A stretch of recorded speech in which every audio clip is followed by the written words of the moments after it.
Good evening and welcome to Behind the Headlines. Today is Wednesday, the 6th of July 2022. You've got myself, Simon Barrett, together with my good friend, Pastor Reagan King, on Behind the Headlines tonight. And in tonight's programme, we're talking about Israel under new management. That's right. The coalition government lasted a year, led by the then Israeli Prime Minister, Naftali Bennett, who resigned last week because his party, Yamina, pulled out of the coalition government, which now means that Israel's heading for a fifth election in 3.5 years. Israel has a new prime minister in Yair Lapid, who's a centralist, and we'll see how he will govern Israel over the next 4 months.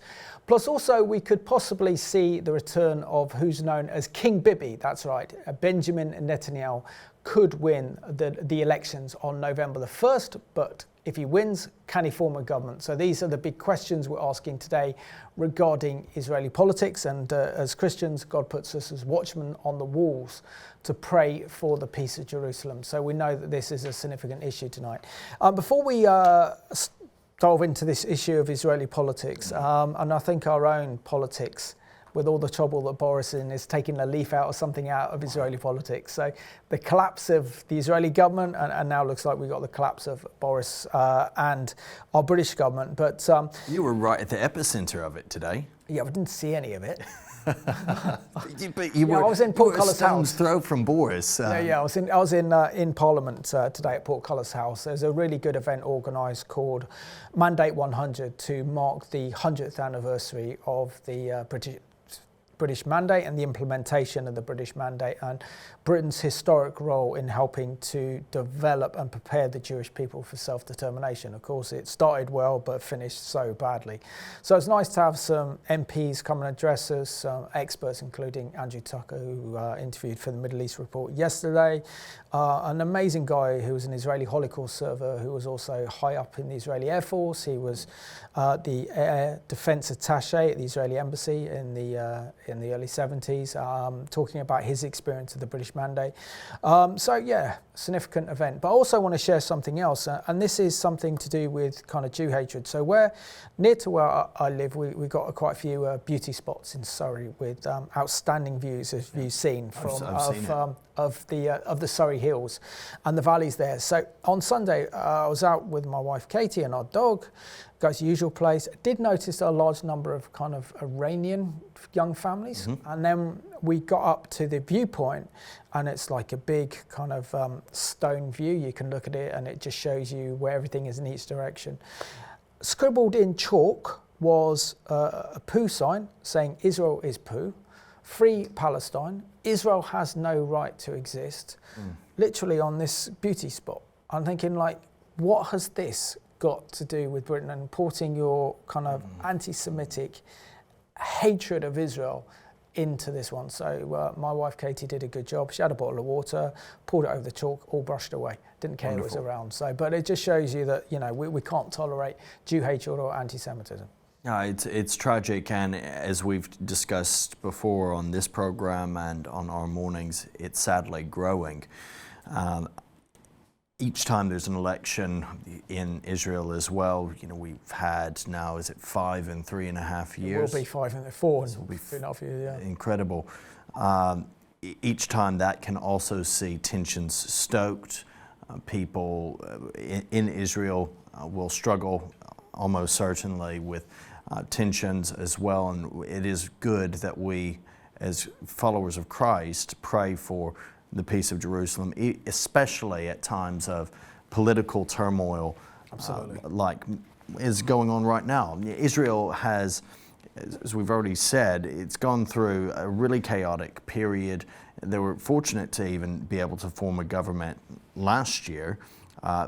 Can you call it a government? I mean, it was a coalition. It wasn't really. It was an anti-Bibi platform to keep Benjamin Netanyahu out of power, and that's the only thing that united all the parties. It wasn't that functional. It didn't succeed in anything, and by the end of it, you had people from, it didn't matter what party, voting against their party's policies and their own consciences en masse, just to see the dissolution of what was clearly dysfunctional. Yeah. So just remind our viewers, we are live, we are interactive tonight. So our big question for tonight's programme is, can Bibi Netanyahu, that's Benjamin Netanyahu, become Israel's next Prime Minister once again?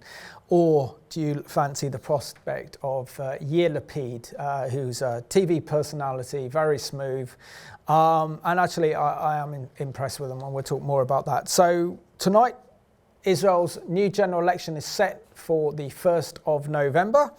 Israel has a new Prime Minister, Israel's 14th Prime Minister, Yair Lapid. And we also saw the collapse of the coalition government last week. This is also combined that Lapid faces two major problems that he needs to confront as the new interim Israeli Prime Minister. That is the growing Iranian nuclear threat and internal terrorism, a threat from extreme elements within the Arab Israeli population, and then the mass problem Israel has with their education system and teachers going on strike. But we could see in November the return of Israel's longest ever serving Prime Minister, Benjamin Netanyahu, has been an absolute fabulous friend to the Christian community. So, you know, the country's split. 50% of the country love him, support him, the other don't. Let's check out this news report from Jerusalem Dateline telling us more about Israel heading to its fifth election in 3.5 years after this recent political earthquake. The announcement on national television preempted a Knesset vote on Wednesday that was likely to bring down the government anyway. My friend, Foreign Minister Yair Lapid, and I decided to work together to dissolve the Knesset and to set to hold elections at an agreed time, at the same time transferring the power in an orderly manner and ensuring the national interest of the State of Israel. Over the last month, the coalition destabilized by the withdrawal of coalition members. Bennett said he had fought hard to maintain the coalition. In recent weeks, we have done everything that could be done to preserve this government, which in our eyes, its continued existence is in the national interest. The decision transfers power to Lapid, who becomes prime minister and remains foreign minister during the transition. Elections are scheduled for October 25th. Lapid commended Bennett for putting the country's interests ahead of his own. Even if we're going to elections in a few months, our challenges as a state cannot wait. We must address the high cost of living, manage the struggle against Iran, Hamas, and Hezbollah, and face the forces that threaten to make Israel an undemocratic state. The government was the most diversified in Israel's history, uniting 8 parties, not only from the left and right, but for the first time, including an Arab Islamist party. Opposition leader Benjamin Netanyahu, who stands to gain the most, took the credit for the fall of the government. This is an evening of great news for the citizens of Israel. After a determined struggle of the opposition in the Knesset and great suffering of the public in Israel, it is clear to everyone that the most failing government in the history of the country has ended its way. Netanyahu charged that the government was dependent on a party that supported terrorists and vowed not to sit in a government with the Islamist party of Mansour Abbas. My friends and I will form a broad national government headed by the Likud. A government that will lower taxes, that will lower prices, will lead Israel to tremendous achievements, including expanding the circle of peace as we have already done. And above all, a government that will return the national pride to the citizens of Israel so that you can walk the streets with your head held high.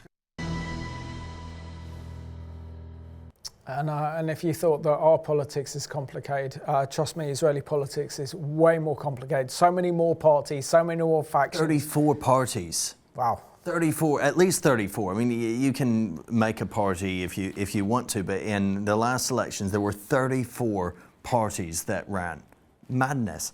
And across its whole history, as of 2021, anyway, and I think, well, yeah, obviously now as of 2022, not a single occasion has there been a solo majority government. It's always been a coalition of at least 2 parties, generally more involved. So this tells us a little bit about what we're dealing with. Simon, can you explain a little bit? Can you tell me a little bit about like what is the difference? I mean, are these parties, are some of them almost identical, or are some of them just niggling on different points? Is it religious related? You just have to understand that The Israeli parliament, which is known as the Knesset, and the parties that make up the Knesset show the whole diversity and range of Israel. So Israel is an incredibly diverse country. It's a melting pot of Jewish people from all over the world. It also has a strong kind of Arab contingency, 20% of its population are Arab. So when you have this, it's just a melting pot for different ideas and political identities and ideologies. So you have the left, you have the far left, you have the left, you have the centre, you have the centre right, and you have the far right, you have the religious, you have the secular, you have the Arab parties, and it's an incredibly complex set of political parties. And of course, a couple of years ago, some pensioners were concerned about their pensions going down, so they formed their own party, and the pensioner party did really well. So, you know, because Israel doesn't have a constituency like we do, so it's a proportional representation vote, whereby those higher up the list from each party, the more votes they receive, actually get to be elected as a member of Knesset. But there are no constituencies. So a member of Knesset is not responsible for a particular area of Israel, like we have, for example, in the UK, where it's all divided into constituencies. And that MP represents that constituency. So, give an example. Maybe the MP for the Isle of Wight, for example, he will represent the Isle of Wight or a suburb of Liverpool, you know, and they go to Parliament representing those areas. That's not the case with the Israeli Parliament. So it's based on a kind of list system, and who's higher up the list will determine who gets in and stuff as well. So it's quite a complex voting system. It's 100 and something, 30 something seats in the Knesset. Is that right? 134. Could well be. I don't know the exact number. I think that's right. But obviously, then you need a threshold of a majority of 61 to form a government. So you need 61 seats in order to form a government, and if you can't pull a coalition together of 61, it's almost impossible. So in the heydays, we had David Ben-Gurion's party was called Mapai, which was known as the Labour Party. That was the most dominant party really since Israel's re-establishment up until 1948, and I think then they had elections after Israel's War of Independence in 1950, saw David Ben-Gurion elected as Israel's first prime minister, and the Labour Party then, or Mapai Party, dominated Israeli politics right up and through till 77. And then we had what was known as a political earthquake, because the Sephardi Jews, those Jews coming from Spain and Portugal area. Spain and Portugal originally, but mainly now the kind of Middle East, that were kicked out of their homes after Israel's creation in 48. Thousands of them were, about 700,000 to 800,000 of them were displaced, made up the main proportion of those who actually voted for Likud, and we saw Mitchell Begin win. So there's been a change in politics, and then over time it's got smaller and smaller, but the Likud party still represents one of the biggest political parties in Israel. And of course the left is splintered. The old Labour Party did well up until Ehud Barak won the election in 1999. So this is the first time that Israel has a centralist or centre-left prime minister since 1999. The advantage for that is that, you know, he met with Macron yesterday, President Macron. They get on well. He's able to probably get on better with a lot of leaders around the world. He's also known as the Boris Johnson of Israeli politics. Boris and himself are very, very close friends, and I actually heard Yair Lapid speak at the Conservative Friends of Israel's annual dinner back in December, and I've got to say, I was very impressed with him. Got an incredible sense of moral compass, and of course was a big TV personality in Israel as well. So, you know, he's got the job he wants. He was Israel's Prime Minister, he was the Deputy Prime Minister and Israel's Foreign Minister, and now he's the Prime Minister. So he's got a few months to see what he can do and what he can do on the world stage. Just a reminder to viewers that we are live and interactive, and this evening we are particularly honing in on the question, could Benjamin Netanyahu once more become the Israeli Prime Minister? Send in your thoughts surrounding the Israeli election. Now, we do have this email. I want to deal with it. This is from James.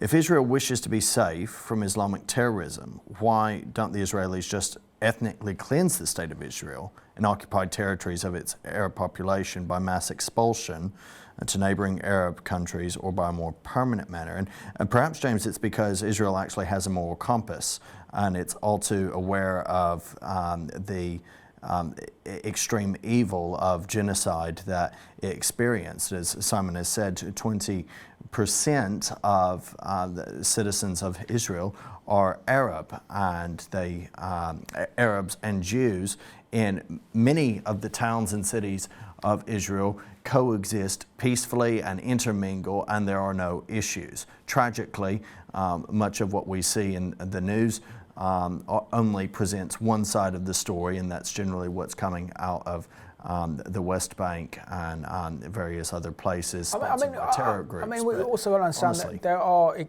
there are extreme elements within Israeli Arab population, and there's a growing problem that they're being radicalized, and this is one of the big problems that Yair Lapid is going to have to deal with as Prime Minister.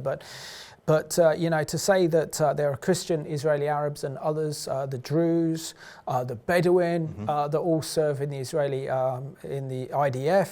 I've had one of Israeli diplomats is a great guy. He's an Israeli Bedouin. They love Israel. They're proud to be Israeli. So you know, it's not an answer. It's not something that Israel would do. And the international condemnation that Israel received if they did it would just be horrific. Dory asks a follow-up question. If Israel has proportional representation, meaning every vote counts, and there's only 20% of the population who are Arab, how do they manage to get a seat? Probably a silly question, but I'll go for it anyway. Not at all silly, Dory. It's a good question. But I mean, to be fair, I think 20% is fairly significant. And so because of the complicated way of calculation that Simon was walking us through, it's not based on constituencies, while as 20% across the UK would probably not gain much of anything. We've seen that in recent elections because it's not based on constituencies. There is going to be some representation. No, absolutely. And also the other thing is what's happened in recent years is the Arab parties have merged together and formed one like super Arab party, and that's how they managed to win a large number of seats in the Knesset. They hadn't done that before, and this is a kind of new tactic on behalf of the Israeli Arabs. Now, the big question is, I'm sure many of you want to know, who is Yair Lapid? And he is Israel's new 14th Prime Minister. So Lapid was born in Tel Aviv in 1963. His mother was a writer, and his father was a Holocaust survivor, and his father was a prominent Israeli journalist, and he became involved in politics and was an outspoken supporter of secularism in the Jewish state. During Lapid's own military service in the IDF, he worked as a reporter for military magazines. He did not go to university, but ended up writing as a newspaper columnist. He wrote books and television scripts. He composed songs, acted in films before moving into television. Then he became a successful TV news anchor and used his position to challenge those who question in power. And according to the BBC, when I was doing my research, one particular interview haunted him is when he interviewed the former Israeli Prime Minister, Benjamin Netanyahu, who was then the Minister for the Economy, Finance Minister. And Mr. Lapid declared, "I don't know anything about economics." And that was so... Even if refreshing honesty. Yes, but too honest, which is suffering politically. So, and then of course in 2011, Yair Lapid switched careers to the cutthroat of Israeli politics after the mass social economic protests, and formed his own political party called Yesh Atid, which in Hebrew means there is a future. And it was created as a centralist party that would address the high cost of living in Israel. And in the 2013 election, his party, Yesh Atid, performed quite strongly. It focused on high housing costs, which are astronomical in many of the cities, particularly Tel Aviv, one of the most expensive cities in the world.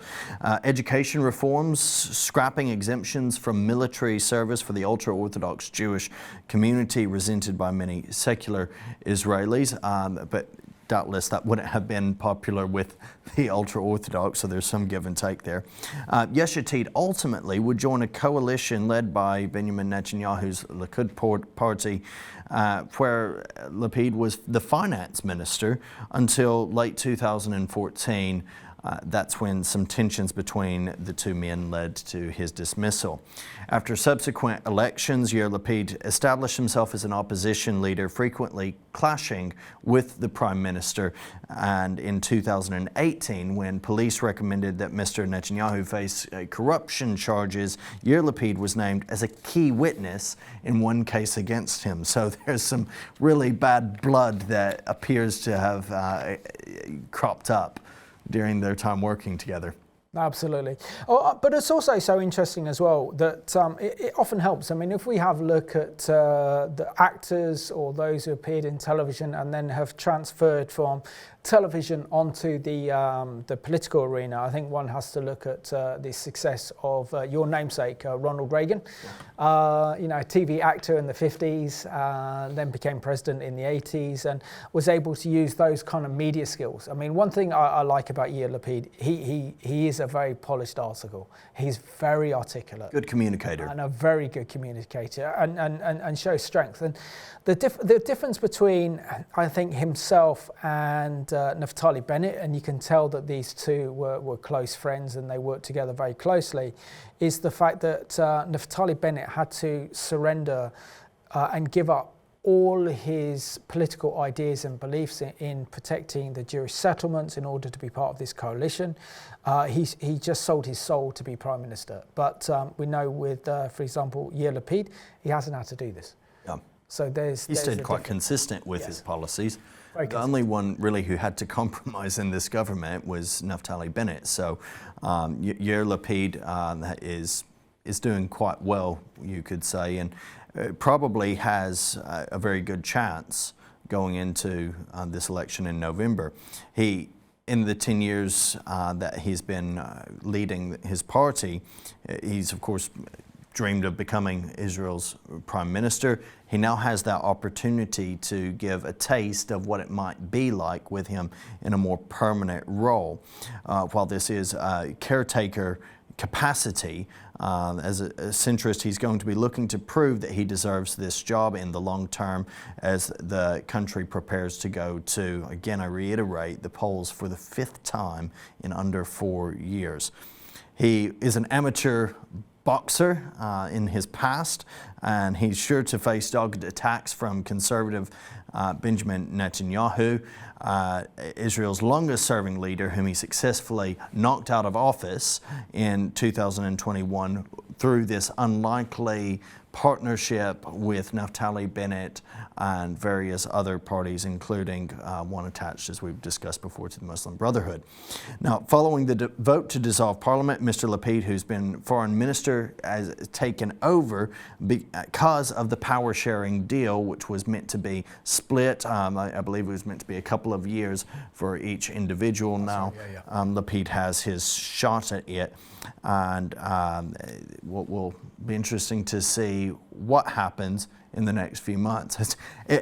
If we've not learned anything else from politics in the past year, Simon, it's that things can change rapidly, not just in the course of a year, not just in the course of 6 months. Things can change in the course of a week, so a day even. So yeah, well, there's that famous quote, isn't it, that a week is a long time in politics. Yeah.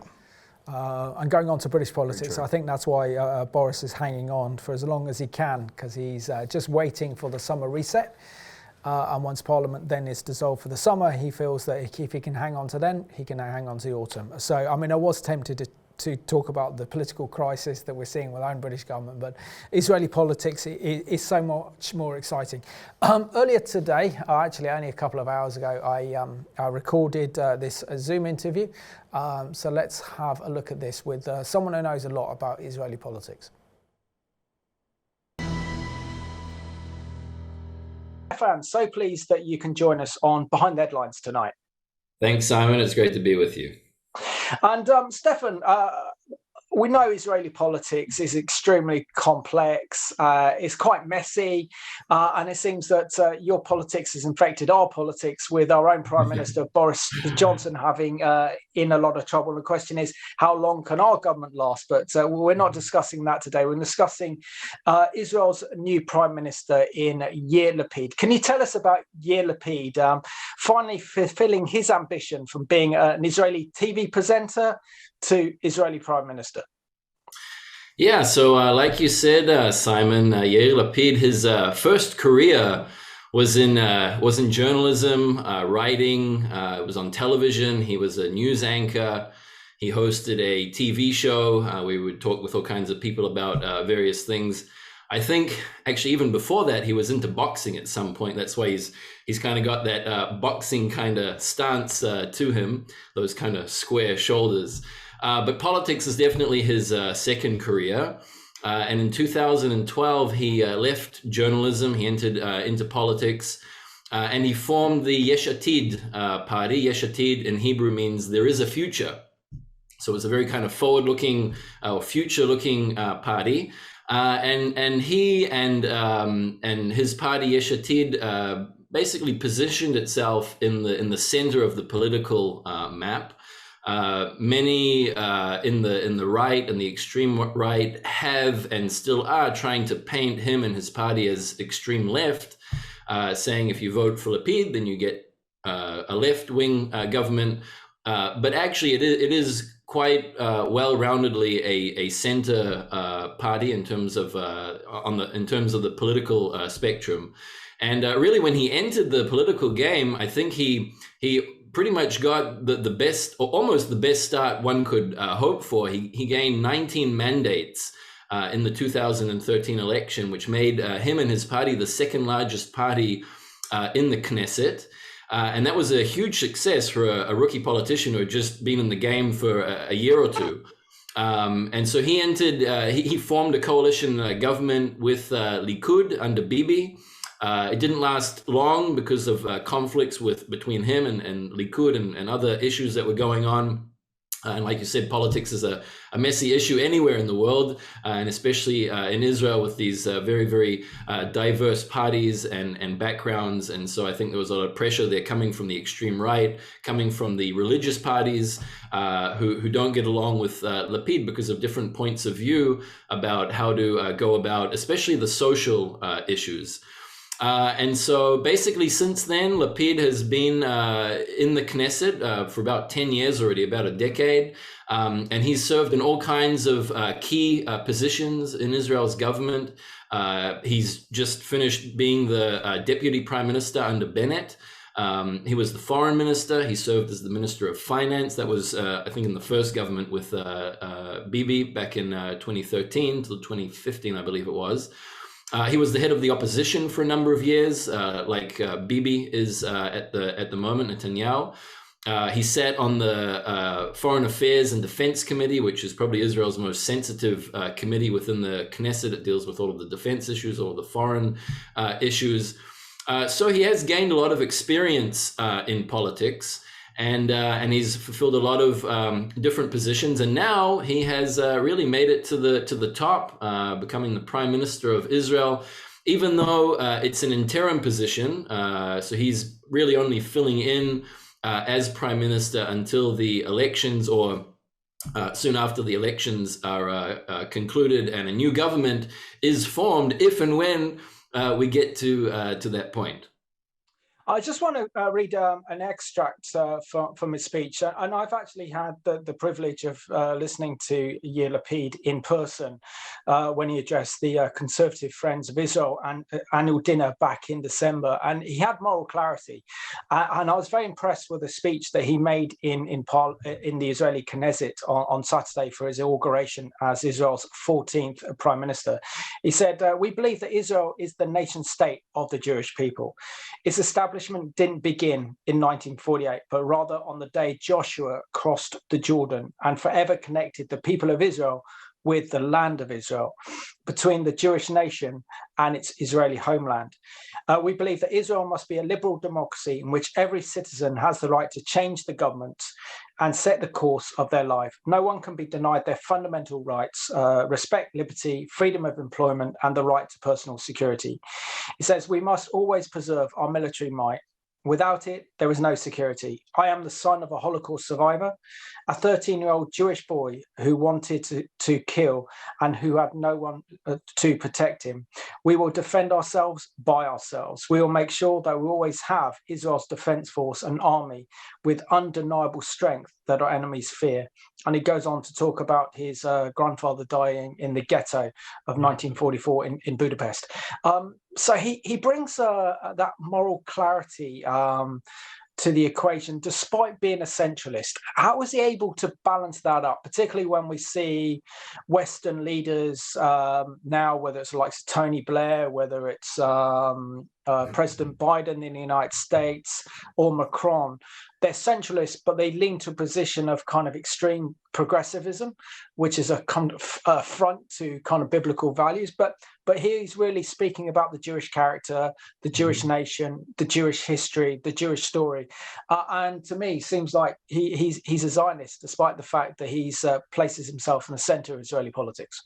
Yeah, absolutely. I don't think that being a Zionist or being in the center, even necessarily being left, doesn't mean or means that you cannot be a Zionist. Maybe it takes a slightly different form or shape, or is expressed in a different way. Obviously, extreme left is a different story. But like you said, I think Lapid is actually very well-rounded. And a lot of the things that you mentioned from that speech is exactly what he said just a few days ago when he took office. Was it this weekend, basically, when he took office from Lapid, and Lapid handed the baton. Almost the exact same things. He was talking about Israel's connection with the homeland began when Joshua entered the land with the children of Israel thousands of years ago. He was quoting from scripture. He quoted from Deuteronomy. I think he quoted from Leviticus or from Exodus. He quoted from a number of different places. Really, in his speech to the nation here in Israel, it was clear he was trying to touch all the different segments of the society. And you know, a lot of politicians, they say one thing when they're not sitting in the seat of PM in the driver's seat. But when they get there, when they get to these offices, then usually their tone kind of changes. And I think that Lapid is very balanced when it comes to the right outlook for Israel, for Israel's defense. Again, he's been involved in Israel's most sensitive defense issues for about a decade already, serving on the different committees and being involved in these senior positions in the government. So he knows very, very well what's at stake in terms of Israel's issues with Iran, with Hezbollah, with Gaza, internal terrorism and uprising. He's aware of all of that. And like you said, and like he stated as well, again in his speech to the nation here, he is the son of a Holocaust survivor, and his father came here and formed a family here, and he grew up here. He's very, very Zionistic. But it does come at a balance of Israel is to be a Jewish but also a democratic state.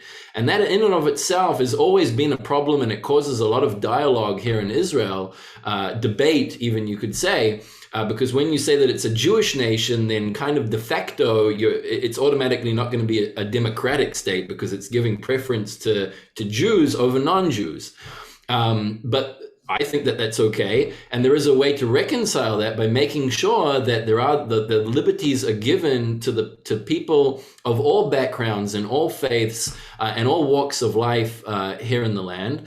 And I think that Lapid and his party have made in the past a lot of steps in order to try and make that happen, to try and repair and correct previous grievances and decisions that were made that caused the yoke to become uneven here in the land.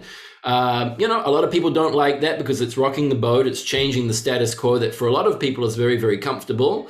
But for other people, it's less comfortable. And so actually, I think also that his party, the Yesh Atid party, is one of the few political parties that actually has a full party platform statement in which they, in detail, go over their position on all kinds of different areas that have to do with governing, everything to do with foreign policies, defense, internal policies, economic, social, whatever it may be.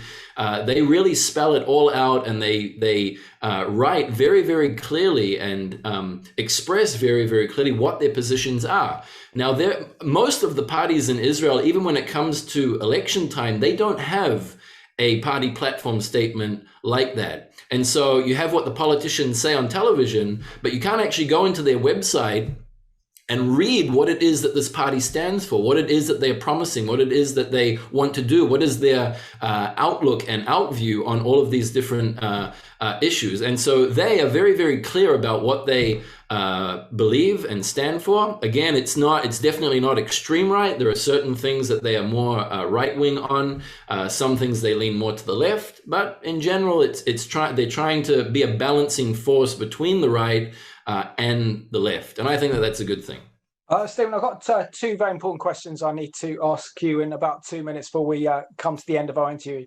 The first thing is 4 months enough time for Yair Lapid as Prime Minister to show his credentials and what he can offer as Prime Minister, knowing that the general election in Israel is scheduled for the 1st of November, and this is the 5th election in 3.5 years?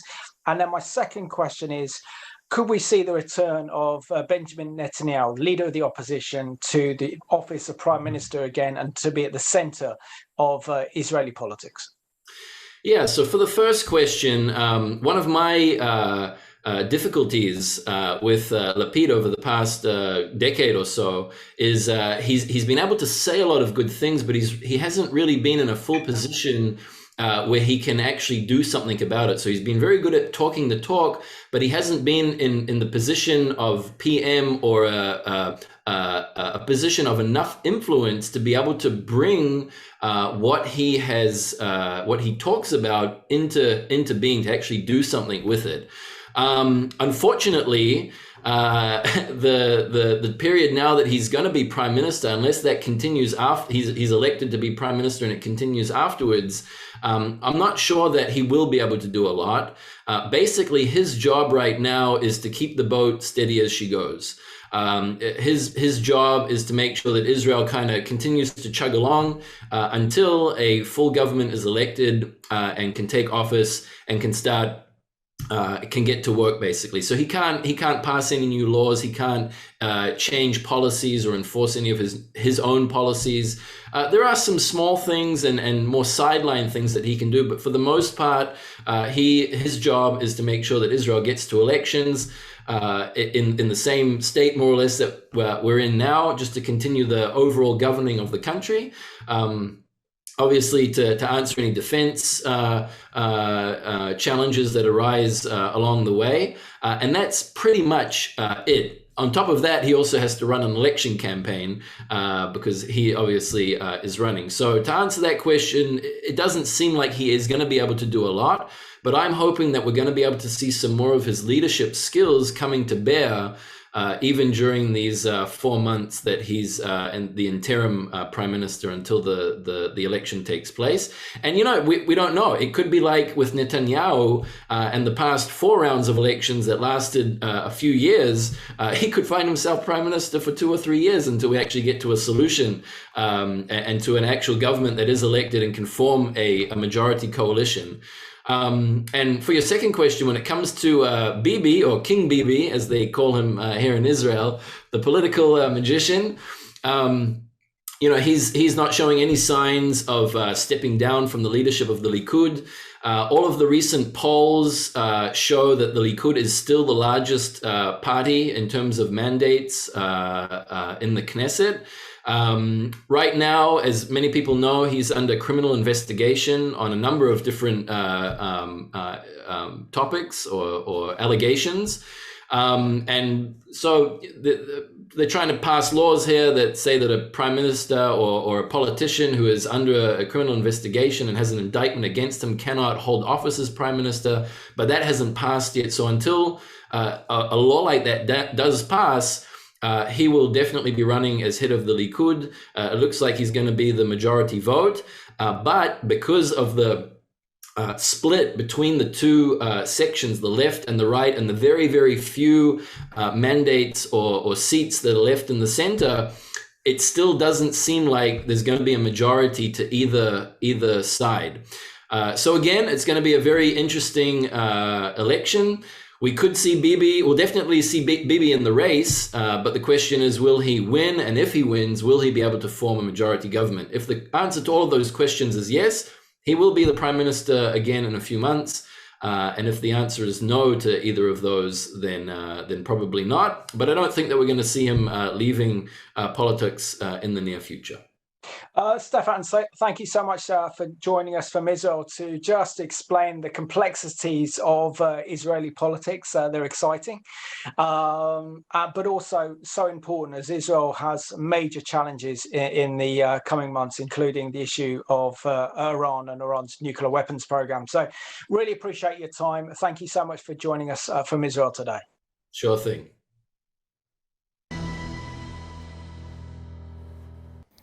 Well, many thanks to Stefan Silver for that helpful interview, and to yourself, Simon, for conducting it. I hope that has helped our viewers to make some sense of a very complicated political situation. One thing he didn't say that I think might be likely is that the nature of Israeli politics is such that I wouldn't be shocked if this goes to yet another election at some point next year. Well, a new government is formed in the next coming weeks, and then Yair Lapid is out. Yeah, well, which happened with Benjamin Netanyahu, of course. Yeah, that could very well happen. Now, here's an extract of Yair Lapid's inauguration speech to the nation, which was delivered this past Saturday, the 2nd of July. He said, "I want to start by thanking the 13th Prime Minister of the State of Israel, Naftali Bennett, for your decency, for your friendship, and for leading the government this past year to economic and security achievements not seen here for years. A special thank you for allowing the citizens of Israel to see this week an orderly transition between people who keep agreements and believe in one another. The State of Israel is bigger than all of us, more important than any of us. It was here before us and will be here long after us. It doesn't belong only to us. It belongs to those who dreamed of it for thousands of years in the diaspora, and to those yet to be born, to future generations. For them and for us, we must choose the common good, that which unites us.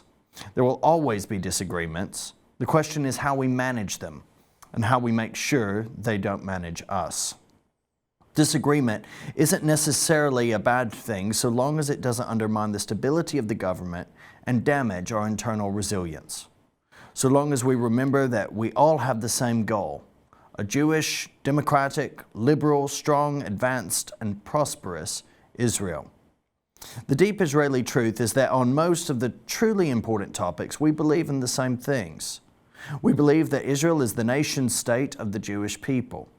Its establishment didn't begin in 1948, but rather on the day Joshua crossed the Jordan and forever connected the people of Israel with the land of Israel between the Jewish nation and its Israeli homeland. We believe that Israel must be a liberal democracy in which every citizen has the right to change the government and set the course of their life. Nobody can be denied their fundamental rights, respect, liberty, freedom of employment, and the right to personal security."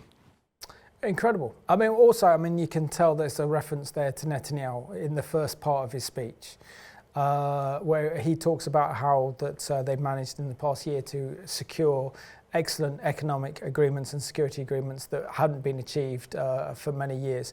But I like the way that he talks about Jewish history.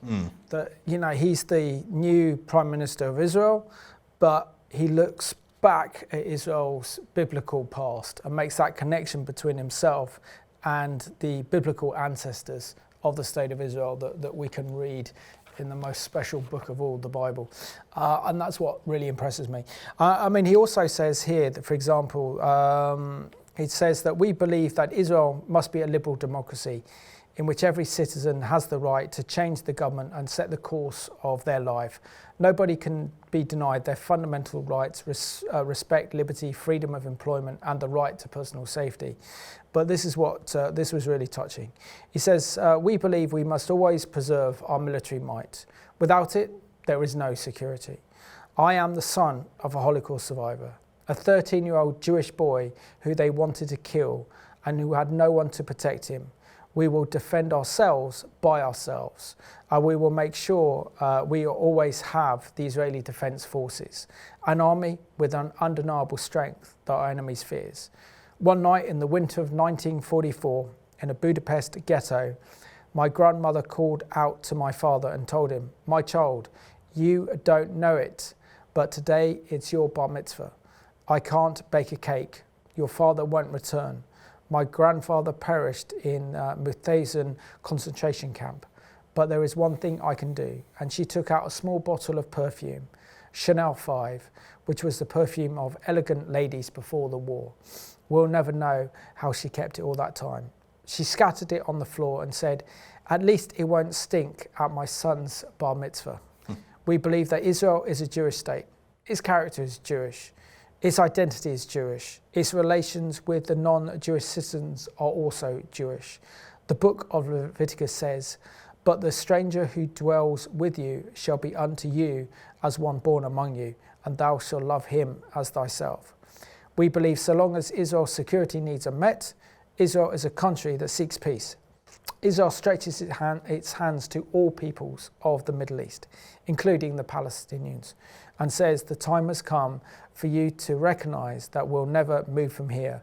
Let's learn to live together.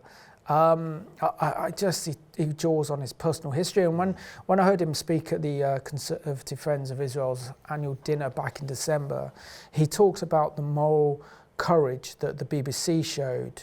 Shows you how far we've gone now over the decades during the Second World with the radio broadcast. So the Jewish people that rounded up into the ghettos would secretly listen to the BBC World Service to give them hope.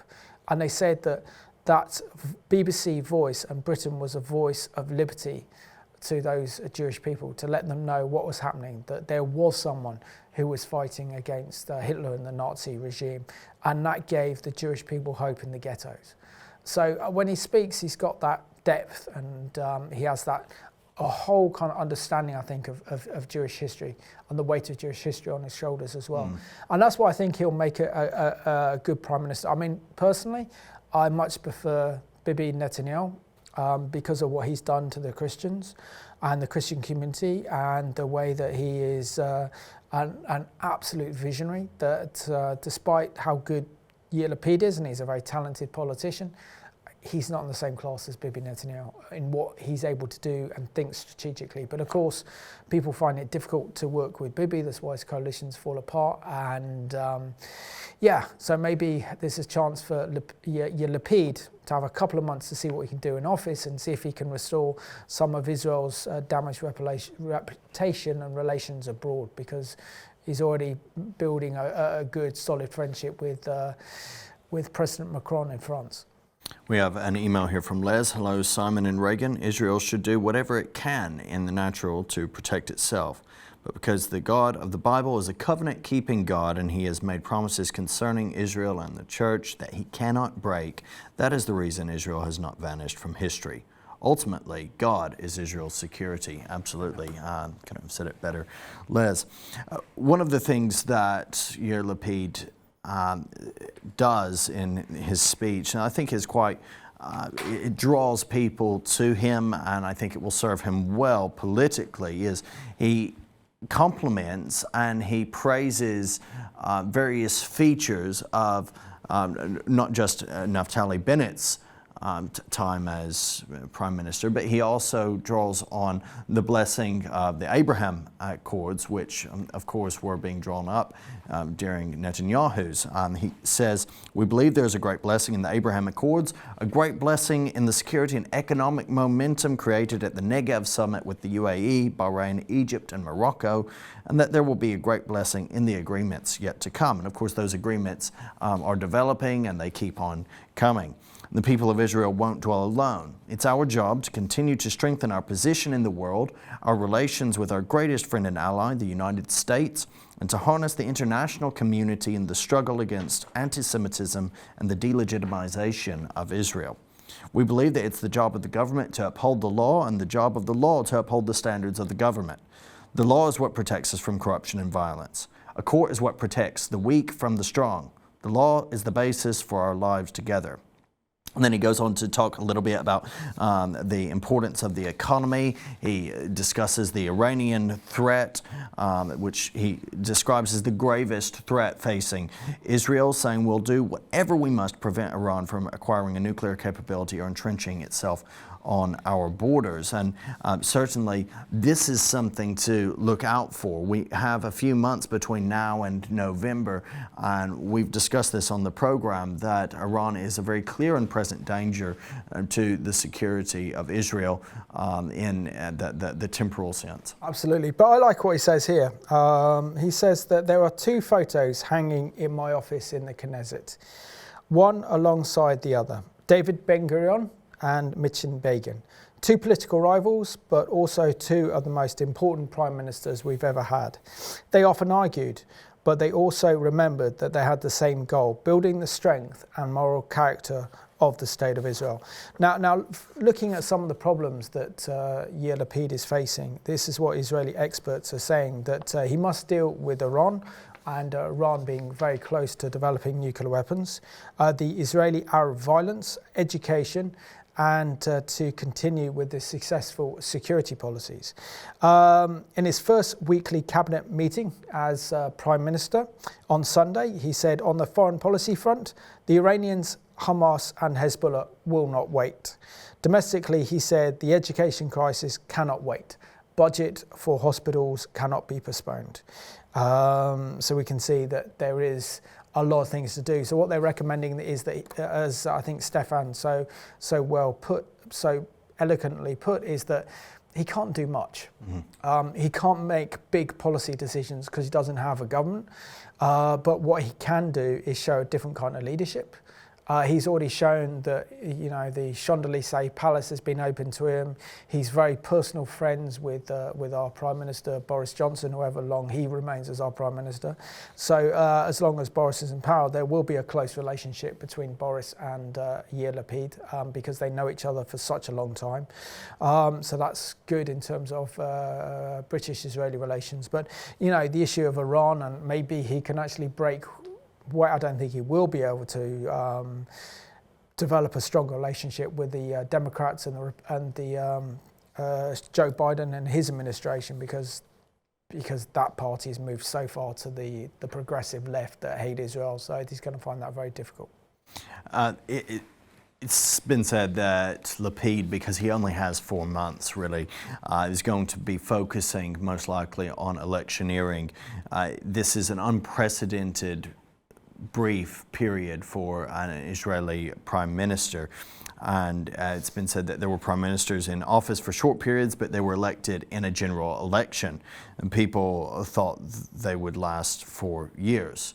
So in this particular situation, Lapid has a very brief time to make his case, to make his mark, to give good signs to the people that there's some good change coming.